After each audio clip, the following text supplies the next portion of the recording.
So let me start with my first question, which is that you have laid out, as you said, a very exciting agenda, one that all of us want you to be successful in and support. Before you got there, there was a little work done by the administration we applauded. The combination of the QDDR that Anne-Marie Slaughter has done just a fabulous job at trying to launch, and also the Presidential Study Directive. As you said, there was a draft leak that many of us saw in the paper. And can you share with us, we know that's not a final as we understand, we know that there's still a little more work to be done, but as you entered and began to get involved in these reviews of how development fits into the administration, what are you most excited about that they're saying, and what are you most concerned about that they're saying? Well, I'll start with the excitement.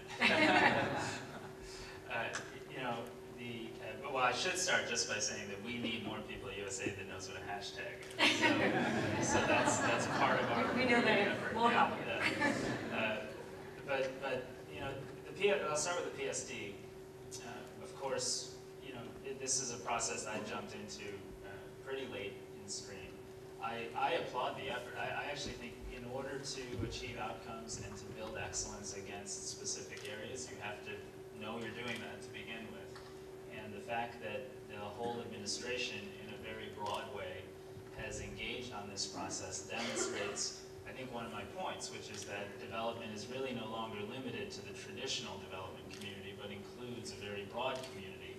And we want to bring them in and be inclusive of that against directed goals and outcomes. So I see that process as really helping us do that. I think there is more work to be done. And hopefully the next version won't need to be leaked. It'll be out there in some proper form, and we can all talk through how transformative I hope it is. On the QDDR, I similarly share a great deal of optimism. A lot of the things I talked about today, take one example, the Foreign Service Nationals. I was wowed by the talent we have in missions that are nationals of the countries in which we're trying to work. For a development agency, that's a huge strategic asset because those are people that have relationships and knowledge and the ability to go out and see things, and just the depth of cultural understanding that allows our work to be well informed. Part of what we need to do to enable them to be very successful is ask the State Department to acknowledge their unique contribution because we have a shared approach on that, and make some changes to allow for that to happen.